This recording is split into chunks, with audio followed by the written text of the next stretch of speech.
Hello दोस्तों, welcome to Patel study अड्डा। दोस्तों आज हम लोग यहाँ पर देखने वाले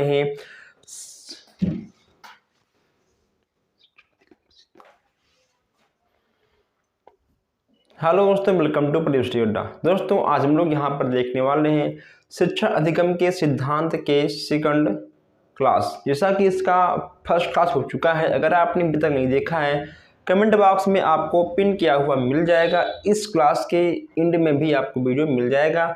इससे पहले आपको इसका जो फर्स्ट क्लास है वह देखना बहुत ही आवश्यक है, वरना फिर आप सेकंड क्लास को समझ नहीं पाओगे।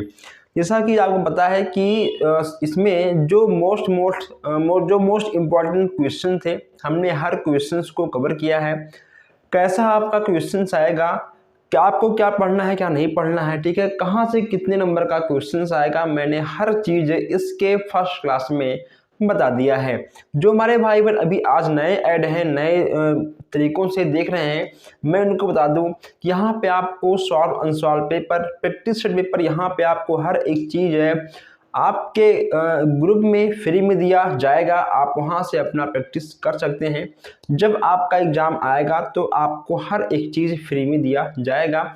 यहाँ पे आपका किसी भी पेपर का जो भी मैं सॉल्व अनसॉल्व कराऊंगा, ऑफलाइन ऑफलाइन, हर चीज़ आपका यहाँ पर फ्री में ही होता है। तो प्लीज़ आप लोग इस क्लास को एक बार अपने दोस्तों के साथ शेयर कर दें, वीडियो को लाइक करके थोड़ा सा मोटिवेट करें। और अगर आप चाहते हो कि हर क्लास आपका सबसे पहले पहुँचे तो आपको इस चैनल को सब्सक्राइब करना होगा। आइए हम आते सीधा अपने क्वेश्चंस की ओर। जैसा कि यहाँ पे आपको कुछ बहुत ही मोस्ट इम्पॉर्टेंट हेडिंग दिए गए हैं।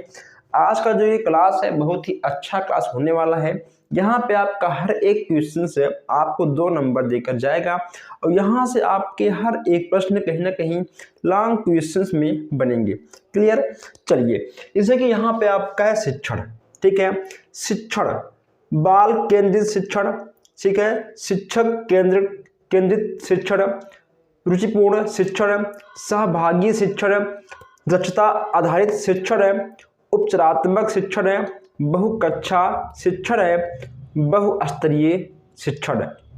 ठीक है, अब देखिए ये आपके 8 प्रकार के शिक्षण हैं। कितने प्रकार के हैं? शिक्षण आपके 8 प्रकार के हैं।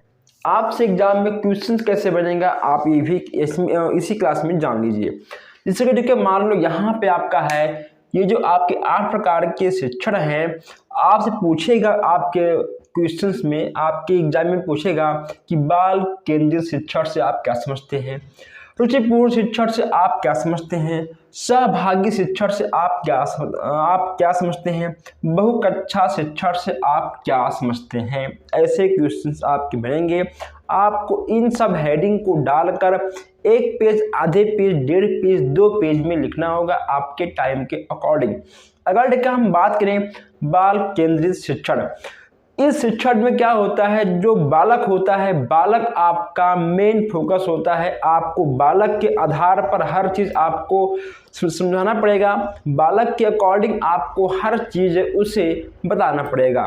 ठीक है, बालक जिस लेवल का रहेगा आपको उसी लेवल में आकर बालक को केंद्र मानकर उसको समझाना पड़ेगा, पढ़ाना पड़ेगा। उसके भावनाओं को, उसके समस्याओं को जानकर समझकर तभी आप बच्चों का विकास कर सकते हैं।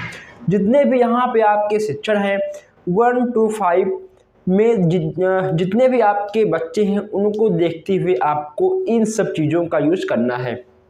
नेक्स्ट यहाँ पे आपका है शिक्षक केंद्रित शिक्षण। ठीक है, जो अध्यापक होते हैं, अध्यापक अपने हिसाब से बच्चों को नहीं पढ़ा सकते हैं, बच्चों के हिसाब से अध्यापक को पढ़ाना पड़ेगा। ठीक है, नेक्स्ट यहाँ पे आपका है रुचिपूर्ण शिक्षण। यानी देखिए, बालक, मान लो कोई बालक है, अगर किसी भी विषय में उसका रुचि नहीं बन रहा है, उसका पढ़ने का मन नहीं बन रहा है, एक अध्यापक का कर्तव्य है कि उसके अंदर रुचि पहले देखकर पैदा करो। पहले बालक के अंदर किसी भी विषय के प्रति रुचि पैदा करो, उसके बाद उसे शिक्षा दो, फिर उसको पढ़ाओ। ठीक, यह आपका आएगा रुचिपूर्ण शिक्षण में। और बालक को जिस विषय में रुचि हो पहले उसको पढ़ाओ, उसके बाद जिसमें नहीं है फिर उसको पढ़ाओ। यानी माहौल के अकॉर्डिंग आपको चलना है, बच्चों को केंद्र मानकर। हर एक क्वेश्चन में, हर एक हेडिंग में बच्चा ही आपका केंद्र रहेगा। अध्यापक कभी भी अपने मन से बच्चों को नहीं पढ़ा पाएगा, ठीक है, नहीं पढ़ा सकता है। ये आप डाल लीजिए। सहभागी शिक्षण। सहभागी शिक्षण क्या होता है? जो बच्चे होते हैं, ठीक है, बच्चों को आप कहीं ना कहीं कई तरीक़ों से पढ़ा सकते हो। खेल के माध्यम से, ठीक, किताब के माध्यम से, संगीत के माध्यम से, ठीक है, हंसी मजाक के माध्यम से। तो कुछ ऐसा आपको शिक्षा देना होगा कि जितने बच्चे हैं उस चीज़ों में भाग लें, ठीक है। कहीं ना कहीं हर बच्चों को आपको ध्यान में रखकर, ठीक है, हर किसी को कहीं ना कहीं अलग अलग लेवल से आपको पढ़ाना पड़ेगा। जैसे यहाँ पे, ठीक है, आपका है दक्षता आधारित शिक्षा, यानी ठीक है बच्चा किस किस क्वालिटी का है, ठीक, अलग अलग ग्रुप में आप बच्चों को करके, आप अलग अलग ग्रुप में बांट कर आप बच्चों को शिक्षा दे सकते हो, ठीक। नेक्स्ट यहाँ पे आपका आएगा उपचारात्मक शिक्षण। मान लो बच्चे के अंदर कोई कमी है तो उसे कौन ठीक करेगा? उसको ठीक करने का पूरा जिम्मेदारी एक अध्यापक का होता है। उसके समस्याओं का उपचार करो, उपचार करने के बाद फिर बच्चों को पढ़ाओ और बच्चों को शिक्षा दो, ये काम करना होगा। जैसे यहाँ पे आपका है बहुकक्षा शिक्षण। बहुकक्षा क्या होता है? क्लास 1, क्लास 2, क्लास 3, ठीक है, दो या दो से अधिक कक्षाएं जिस एक ही रूम में, यानी जिस एक भी क्लास में बैठती हैं उसे बहुकक्षा कहते हैं। यानी बहुकक्षा, अगर मान लो किसी भी क्लास में क्लास 1, क्लास 2, क्लास 3, अगर ठीक है 3 क्लास के बच्चे एक ही रूम में बैठे हैं, वह आपका बहुकक्षा के अंतर्गत आएगा। और जब आप बहुकक्षा शिक्षण, यानी जब एक क्लास में 3 क्लास के बच्चे बैठे हैं, उन्हें आपको शिक्षा कैसी देनी है वो चीज़ आपको इसमें बताना होता है। ये जो आपका हेडिंग है, एक एक हेडिंग में आपको लिखाऊंगा, एक एक हेडिंग में आपको बताऊंगा नेक्स्ट क्लास में। देखिए नेक्स्ट यहाँ पे आपका है, ठीक है, बहुस्तरीय शिक्षण। बहुस्तरीय शिक्षण यानी जो ठीक है जो उच्च स्तर के बच्चे होते हैं, आपको उन्हें ठीक है शिक्षा कैसी देनी है। देखिए ठीक है, अब देखिए ये आपका ठीक है उच्च स्तरीय क्या होता है? जो बहुत तेज है, ठीक, मान लो किसी भी क्लास में 10 बच्चे हैं, 20 बच्चे हैं, उसमें एक बच्चा ऐसा होता है जो बहुत तेज हो, ठीक है, और ठीक है कुछ ऐसे होते हैं जो कमज़ोर हों, और कुछ लोग तेज़ भी होते हैं, ठीक, कुछ लोग सामान्य होते हैं, कुछ लोग कमज़ोर भी होते हैं, ठीक है। तो हर बच्चों को आपको कैसे मैनेज करना है, कैसे आपको ठीक है पढ़ाना है, ठीक, कैसे आपको सबको गाइड करना है, ये चीज़ें आपको बहुस्तरीय शिक्षण में बताया जाएगा, ठीक, इसमें आपको लिखना पड़ेगा। नेक्स्ट यहाँ पे ठीक है आपका आ जाएगा शिक्षण कौशल, ठीक। शिक्षण कौशल आपके कितने प्रकार के होते हैं? ये आपका होता है 10 प्रकार का। कौन कौन सा है? ठीक, यहाँ देखिए आप लोग, पाठ प्रस्तावना कौशल, ठीक है, उद्देश्य कथन कौशल, प्रश्न कौशल, व्याख्यान कौशल, दृष्टांत कौशल, छात्र सहभागिता कौशल, उद्दीपन परिवर्तन कौशल, पुनर्बलन कौशल, शामपट लेखन कौशल, पुनरावृत्ति कौशल। यानी ये जो यहाँ पे आपको दिया गया है कि पाठ प्रस्तावना, उद्देश्य, प्रश्न कौशल, व्याख्यान, दृष्टांत, छात्र सहभागिता, उद्दीपन परिवर्तन, ठीक है, इन सब चीज़ों का जो कौशल है बच्चों के अंदर आपको कैसे विकास करना है, कैसे आप इन चीज़ों को, एक मिनट, कैसे आप इन चीज़ों को बच्चों के अंदर विकास करोगे, ये आपको लिखना होगा, ठीक है। ये सब आपके लॉन्ग क्वेश्चंस में आने वाले हैं। अधिगम के प्रकार, अधिगम के कितने प्रकार होते हैं? अधिगम के ठीक है 3 प्रकार होते हैं। ये भी कहीं ना कहीं ठीक है आपके एग्जाम से आ जाएगा, आपके एग्जाम में आता ही है। ये सब आपको 2 नंबर देकर जाएंगे। कितना? ये सब आपको 2 नंबर देकर जाएंगे, ये सब क्वेश्चंस आपको, ठीक है, ये सब आपको 2 नंबर देकर जाएंगे। देखिए ठीक है, अधिगम प्रकार, अधिगम के कितने प्रकार होते हैं? अधिगम के 3 प्रकार होते हैं। कौन कौन से हैं?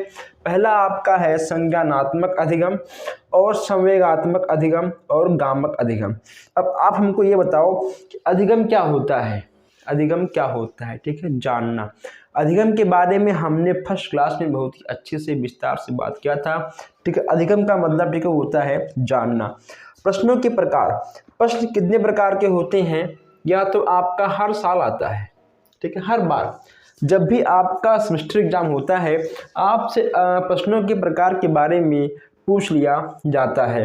अब यहाँ देखिए, यहाँ पे आपका 3 प्रकार का अधिगम है।